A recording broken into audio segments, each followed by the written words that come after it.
안녕하십니까. 코로나19 통합뉴스룸 5시 뉴스입니다. 오미크론의 확산으로 코로나19 신규 확진자가 40만 명을 넘어섰습니다. 확산세는 거세지만 치명률은 계절 독감 수준으로 낮아지면서 정부는 현재 1급인 코로나19 감염병 등급을 조정하는 방안을 검토하기로 했습니다. 석혜원 기자의 보도입니다. 국내 코로나19 발생 이후 처음으로 신규 확진자가 40만 명을 넘었습니다. 최대 확진자 수인 지난 12일 38만 3,659명보다 17,000여 명 늘어난 수치입니다. 그런데 이 수치는 정부가 확진자 수를 집계하는 과정에서 일부 누락된 것으로 나타났습니다. 방역당국은 전문가용 신속항원 검사 결과를 입력하는 과정에서 일부 시스템 오류가 발생했다며 누락분은 내일 집계에 반영한다고 밝혔습니다. 확산세는 커지고 있지만 정부는 치명률이 계절 독감 수준으로 낮아지고 있다고 밝혔습니다. 정부는 현재 1급으로 지정된 코로나19 감염병 등급 조정을 검토하겠다고 밝혔습니다. 일상적인 의료 체계에서도 코로나 대응이 가능하도록 현재 1급으로 지정된 감염병 등급 변화를 상황에 맞게 조정하는 방안을 의료계와 함께 논의해 주시기 바랍니다. 현재 1급 감염병의 경우 발생 즉시 신고 의무가 있지만 등급이 조정될 경우 신고 의무나 의료비 지원 등의 변화가 생길 수 있습니다. 오미크론 유행의 위험도를 평가하면서 감염병에 대한 등급을 조정함과 함께 방역 체계에 대한 개편도 함께 검토되어야 될 사안이고 상당히 복합적이고 종합적인 검토가 필요한 과제입니다. 최근 일반 사망자에 코로나19로 인한 사망자까지 더해지면서 화장시설 수요가 증가하자 정부는 다음 달 중순까지 화장시설 집중 운영 기간을 실시합니다. 전국 60개 화장시설의 운영 시간과 가동 횟수를 늘려 하루 화장 건수를 1,600건까지 확대할 방침입니다. 아울러 신규 공중보건의사 512명을 방역과 의료 현장에 조기 배치하기로 했습니다. KBS 뉴스 석혜원입니다. 오늘 예정됐던 문재인 대통령과 윤석열 당선인의 오찬 회동이 만남을 4시간 앞두고 무산됐습니다. 이 양측은 연기 이유에 대해서는 말을 아끼며 실무 협의를 마치는 대로 다시 회동 일정을 잡겠다고 밝혔습니다. 손서영 기자가 보도합니다. 오늘로 예정됐던 문재인 대통령과 윤석열 당선인의 청와대 오찬 회동이 무산됐습니다. 청와대와 당선인 측은 회동을 불과 4시간 남기고 동시에 연기 사실을 밝혔습니다. 실무적 협의가 마무리되지 않아서 일정을 다시 잡기로 했습니다. 실무자 차원의 협의는 계속 진행해 나갈 예정입니다. 양측 모두 구체적인 연기 배경은 함구하고 있습니다. 일정을 미루기로 한 이유는 양측 합의에 따라 밝히지 못한다는 점을 양해해달라고만 했습니다.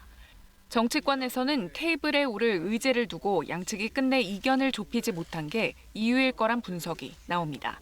회동을 앞두고 대통령의 고유 권한인 이명박 전 대통령 사면 문제가 당선인 측에서 먼저 제기됐고 임기 말 공공기관 인사 문제를 놓고는 기싸움이 벌어졌기 때문입니다.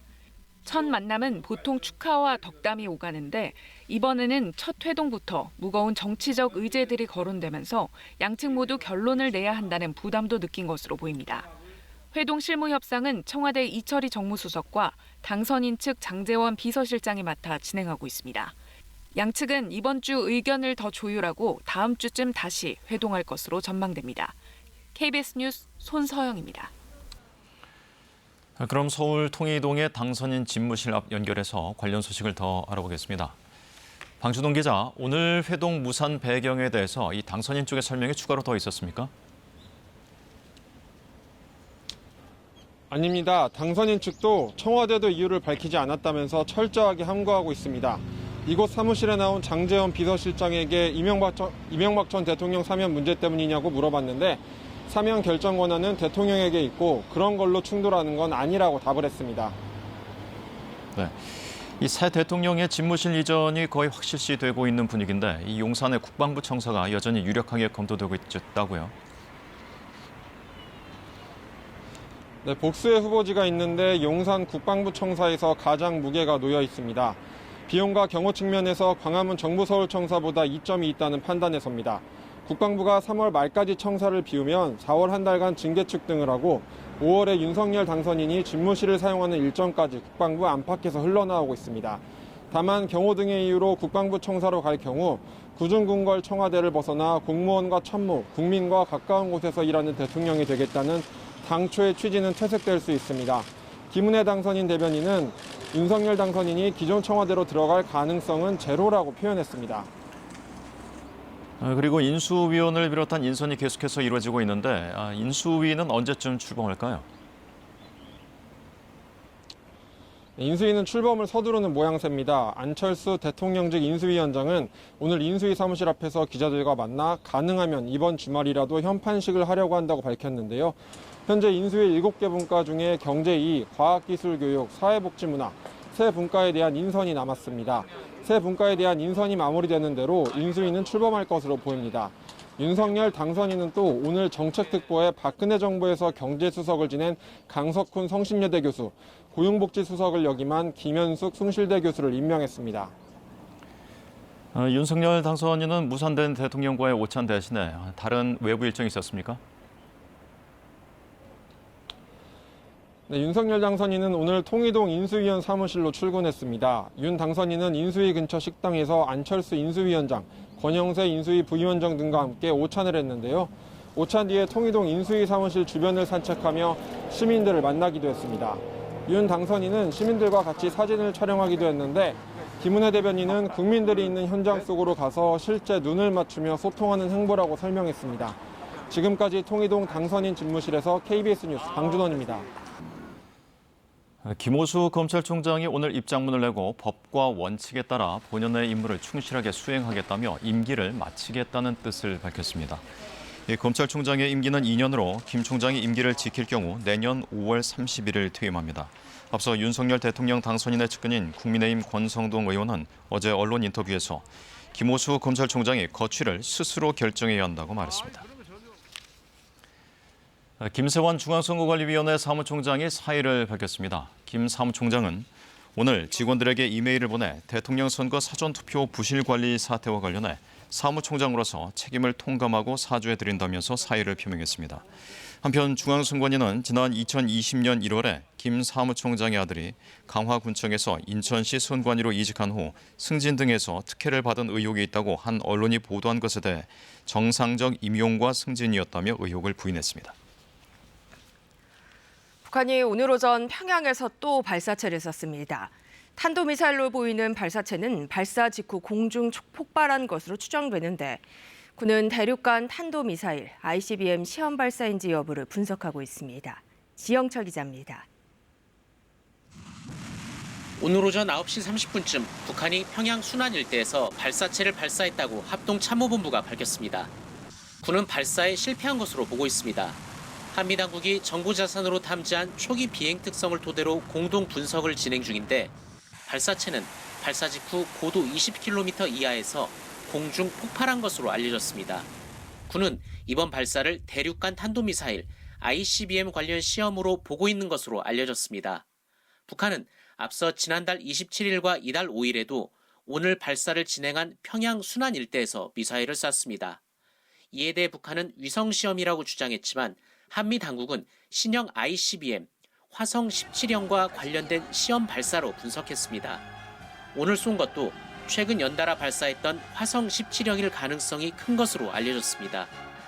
한미 군 당국은 평양 순안 일대를 감시 장비를 동원해 살피며 북한의 미사일 발사 징후를 사전 포착해 주시하고 있었습니다. 우리 군은 추가 발사에 대비하여 관련 동향을 면밀히 추적 감시하면서 대비 태세를 유지하고 있습니다. 북한의 ICBM 발사 징후와 관련해 미국은 어제 이례적으로 항공모함에서 발진한 최신의 전투기들의 서해 상공 훈련 모습을 공개했습니다. 또 탄도미사일 궤적을 추적하는 특수 정찰기를 동해 상공에 띄우는가 하면 주한미군의 패트리엇 훈련도 공개하며 대북 경고성 압박에 나서고 있습니다. KBS 뉴스 지형철입니다. 젤렌스키 우크라이나 대통령이 나토에 가입할 수 없다는 것을 알고 있다고 밝혔습니다. 러시아와 진행 중인 평화 협상에 어떤 영향을 미칠지 주목되는 가운데 나토 사무총장은 러시아의 화학무기 사용 가능성을 다시 한번 경고했습니다. 모스크바에서 김준호 특파원입니다. 우크라이나의 수도 키이우에 대한 러시아군의 공세가 어제도 계속됐습니다. 하루키우에선 러시아 전투기의 폭격 장면도 포착됐습니다. 유엔 산하 국제이주기구는 우크라이나 난민 수가 300만 명을 넘어섰다고 밝혔습니다. 젤렌스키 우크라이나 대통령은 북대서양 조약기구 나토에 가입할 수 없다는 것을 알고 있다고 말했습니다. We can't enter those doors, and this is truth, and we have simply to accept it as it is. 스톨텐베르그 나토 사무총장은 러시아가 우크라이나에 생화학 무기가 있다는 터무니없는 거짓말을 하고 있다며 러시아의 화학 무기 사용 가능성에 대한 우려를 재차 표명했습니다. And we are concerned that Moscow could stage a false flag operation, possibly including chemical weapons. 가짜 깃발 작전이란 상대가 먼저 공격했다고 거짓 주장을 하며 자신들이 공격하는 작전을 말합니다. 로이터 통신은 폴란드와 체코, 슬로베니아 세 나라 총리가 우크라이나에 대한 지지를 보여주기 위해 어제 기차편으로 키이우에 도착했다고 전했습니다. 한편 그제 러시아 국영 TV 방송 중 1인 반전 시위를 벌였던 러시아 언론인 마리나 오브샤니코바는 별도로 공개한 비디오 메시지와 관련해 3만 루블, 한화 약 33만 원의 벌금을 선고받았습니다. 모스크바에서 KBS 뉴스 김준호입니다. 바이든 미국 대통령이 다음 주 유럽을 방문해 나토 유럽연합과 우크라이나 사태와 관련한 대응책을 논의합니다. 한편 러시아에 대한 미국의 제재 공세에 러시아도 맞불 공세에 나섰습니다. 워싱턴에서 이정민 특파원입니다. 바이든 미국 대통령이 다음 주 벨기에에서 열리는 나토 정상회의와 유럽연합 정상회의에 참석해 우크라이나 사태 대응책을 논의한다고 백악관이 밝혔습니다. 우크라이나 전쟁 개전 이후 바이든 대통령이 유럽을 방문하는 건 처음입니다. We've been incredibly aligned to date. That doesn't happen by accident. The president's a big believer in face-to-face diplomacy, so it's an opportunity to do exactly that. 나토 회의에선 러시아의 침공 대응에 대한 방어 노력을, 유럽연합 회의에선 테러 제재와 우크라이나에 대한 인도적 지원 제공 등을 논의할 것이라고 백악관은 밝혔습니다. 미국은 러시아 사법당국 인사들은 물론 러시아의 침공을 지원한 벨라루스의 루카셴코 대통령 부부를 추가 제재 대상에 올렸습니다. 유럽연합도 러시아산 철강 제품 수입 중단과 러시아에 대한 사치품 수출 금지 등 추가 테러 제재 조치를 발표했습니다. 이에 맞서 러시아 정부는 바이든 대통령과 블링컨 미국 국무장관, 오스틴 미국 국방장관, 밀리 합참의장 등 미국 측 주요 인사 13명의 러시아 입국을 금지하는 맞불 제재를 발표했습니다. 러시아는 향후 테러 제재에 관여한 미국 고위 관료와 정치인, 군인 등을 추가 제재하겠다고도 밝혔습니다. 한편 젤렌스키 우크라이나 대통령은 현지 시각 15일 캐나다 의회에서 화상연설을 했습니다. Жити, як ми хочемо перемогти. Перемогти заради життя. Я хочу, щоб ви відчули, що це таке, коли телефонуєш друзям і кажеш. 다음 날인 현지 시각 16일엔 미 의회 연설을 이어갑니다. 바이든 대통령은 젤렌스키 대통령의 연설 뒤 우크라이나에 제공할 수 있는 지원책을 밝힐 예정입니다. 워싱턴에서 KBS 뉴스 이정민입니다. 러시아가 서방의 강력 제재로 국가 부도 위기에 처한 가운데 러시아 국채 가격이 액면가의 10% 아래로 하락해 상습 부도 국가인 아르헨티나의 과거 기록에 근접했다고 미 월스트리트저널이 보도했습니다. 이 같은 움직임은 러시아가 세계 금융 시스템에 복귀하는 데 오랜 시간이 걸릴 것임을 시사한다고 지적했습니다. 러시아는 오늘까지 달러화 표시 국채 일부에 대해 1억 1,700만 달러의 이자를 지급해야 해 디폴트, 즉 채무 불이행의 첫 번째 분수령을 맡고 있습니다. 러시아가 일본 북쪽 해협에서의 군사 활동을 부쩍 늘려가고 있습니다. 제재에 적극 동참하고 있는 일본에게 보내는 무언의 압박인 셈인데 집권 자민당은 이에 맞서 핵 공유까지 공론화하고 있습니다. 도쿄에서 박원기 특파원입니다. 러시아 구축함과 잠수함 등 6척이 소야 해협을 통과해 동해로 진입했다고 일본 방위성이 발표했습니다. 소야 해협은 러시아 사할린과 일본 홋카이도 사이 바다로 폭이 약 40km에 불과합니다. 러시아는 지난주에도 함선 10척을 홋카이도와 혼슈 사이 스가루 해협을 통과시켰고 쿠릴 열도에선 미사일 발사 훈련까지 했습니다. 일본 정부는 우려를 나타냈습니다. ウクライナ情勢の中でロシア軍が我が国周辺において活動を活発化させていることを重大な懸念を持って注視している旨 올해 초만 해도 기시다 총리는 러시아가 시료 지배 중인 쿠릴 4개 섬을 돌려받겠다는 심산으로 러시아의 유화적인 자세를 보여왔습니다. 하지만 우크라이나 침공 이후 미국이 러시아에 대한 제재를 발표하자 즉각 동참을 선언했습니다. 푸틴 대통령 등의 자산을 동결했고 러시아의 최혜국 대우 박탈도 검토하는 등 G7과 보조를 맞추고 있습니다. G7 と協調しながら具体的な行動を取っていきたいと、日本も連携という観点からどうあるべきなのかしっかり考えていきたい。 러시아도 일본을 비우호국으로 지정하고 무력 시위까지 더해가면서 쿠릴 4개 섬을 둘러싼 갈등도 재점화할 조짐을 보이고 있습니다. 집권 자민당은 미국 핵무기를 일본에 배치해 공동 운영하는 핵 공유까지 공론화하고 있어 우크라이나 침공은 일본 안팎에도 큰 여파를 미치고 있습니다. 도쿄에서 KBS 뉴스 박원기입니다. 지난달 취업자 수가 작년 2월에 비해 103만 명 넘게 증가하며 2달 연속 증가세를 이어갔습니다. 수출 증가와 정부 일자리 사업 시행 그리고 통계상의 기저 효과가 함께 작용한 것으로 보입니다. 이승훈 기자가 보도합니다. 통계청이 집계한 지난달 취업자는 1년 전보다 103만 7천 명 늘었습니다. 1월에 이어 2달 연속 100만 명대 증가세입니다. 취업자가 이렇게 많이 는 건 먼저 비교 대상인 지난해 2월에 취업자가 적었던 데 따른 기저 효과가 큽니다. 지난해 2월은 코로나19 3차 확산의 영향으로 47만 명 넘게 취업자가 감소했습니다. 여기에 방역 인력 확충을 비롯한 정부 일자리 사업 시행의 영향도 있습니다. 공공일자리가 포함된 보건사회복지 서비스와 공공행정 취업자는 이번에 31만 명 넘게 증가했습니다.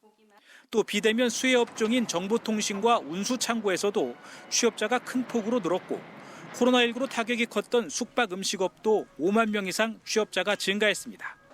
다만 도소매업의 취업자는 이번에도 4만 명 넘게 감소했고 일용직 근로자도 15만 명 가깝게 줄었습니다. 비대면 디지털 전환 등 산업 구조 변화, 수출 호조, 기조 효과 등으로 취업자는 12개월 연속 증가하였고 실업자와 비경제 활동 인구는 감소하였습니다. 취업자가 증가하면서 2월 고용률은 60.6%로 같은 달 기준 역대 최고치를 기록했습니다. 정부는 통계상의 기저 효과를 빼더라도 고용 상황은 뚜렷한 개선 흐름을 이어가고 있다고 분석했습니다. 다만 코로나19 피해 업종의 어려움이 계속되고 있는 만큼 추경 지원 사업의 속도를 높여 90% 이상을 이번 달 안에 마무리하겠다고 밝혔습니다. KBS 뉴스 이승훈입니다.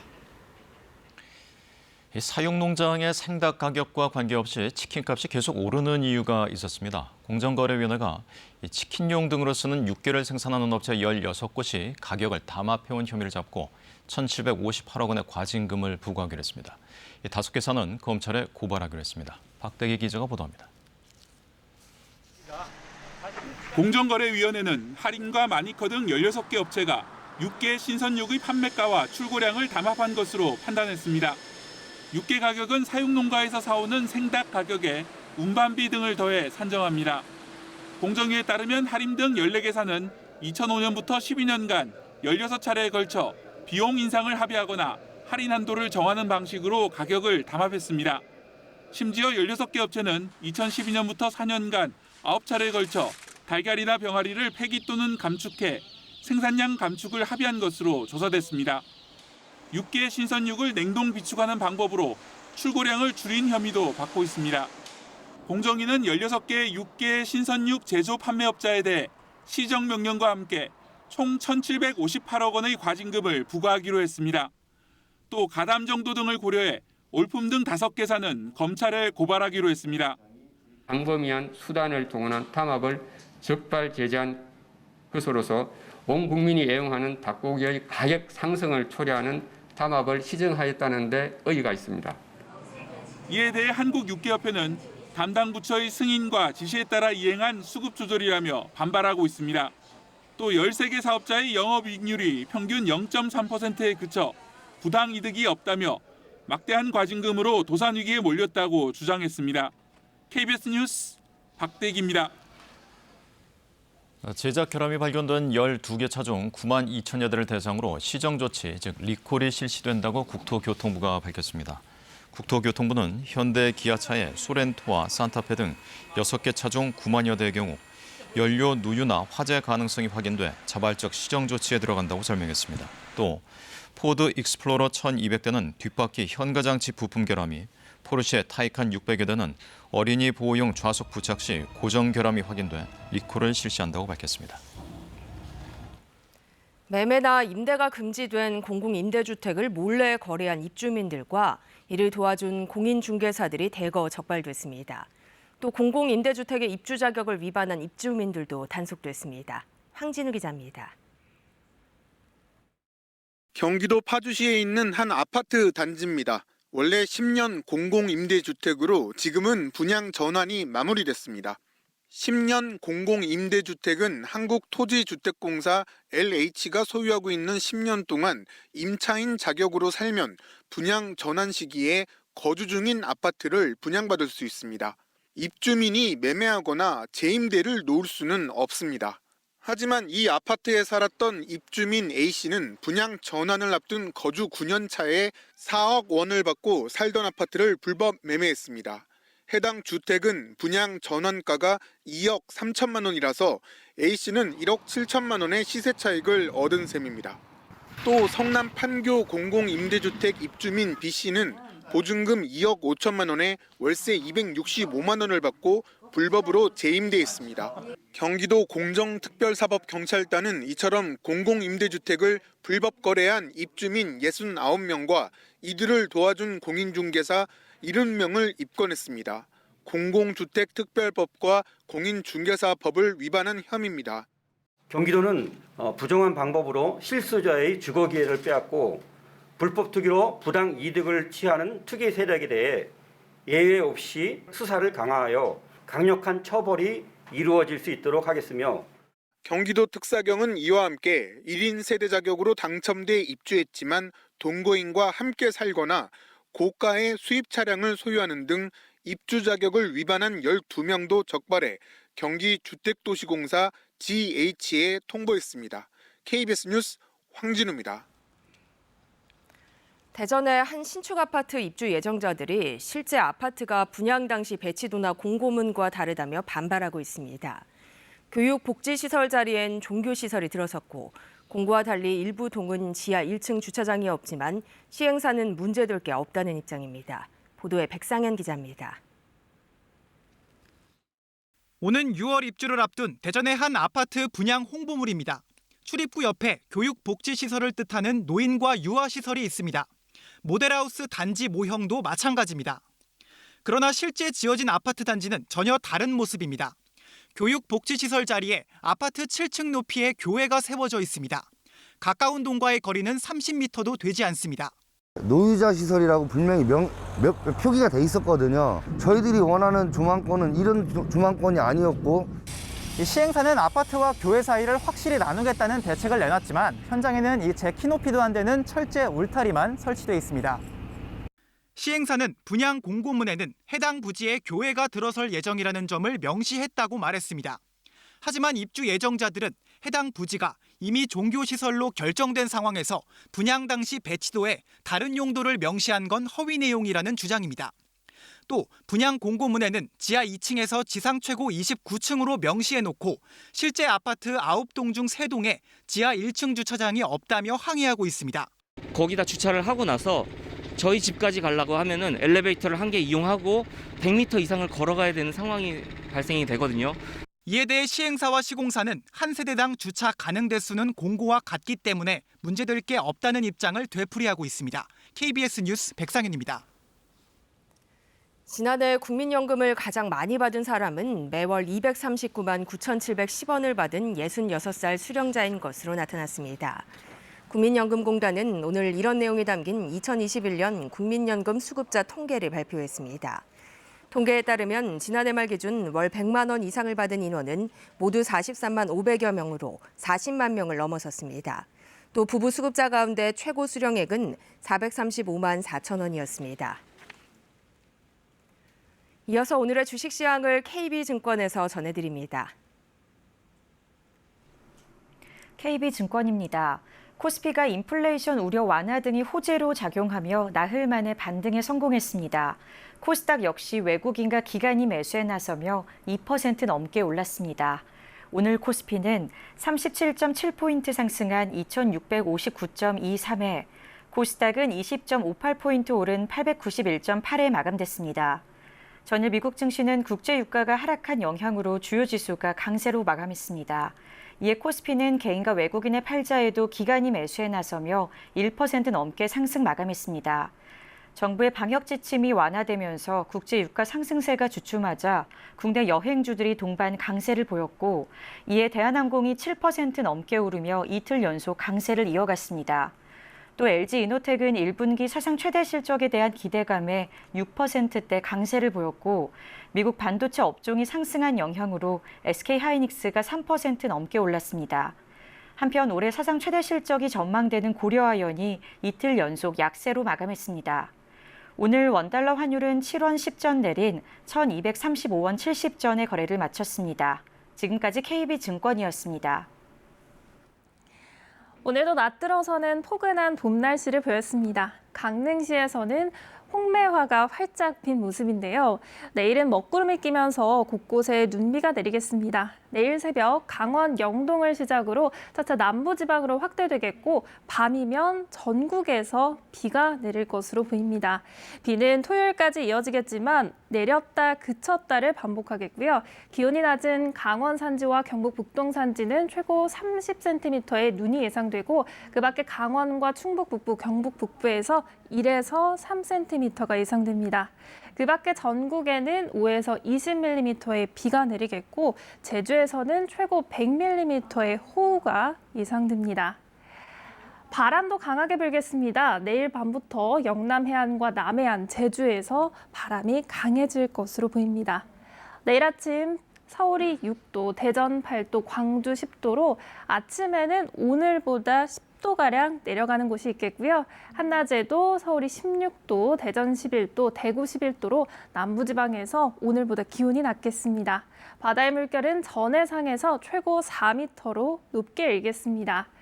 모레는 잠시 소강 상태를 보였다가 토요일 다시 눈비가 내리겠습니다. 날씨 전해드렸습니다. 코로나19 통합뉴스룸은 7시 뉴스에서 이어집니다. 시청해주신 여러분 고맙습니다.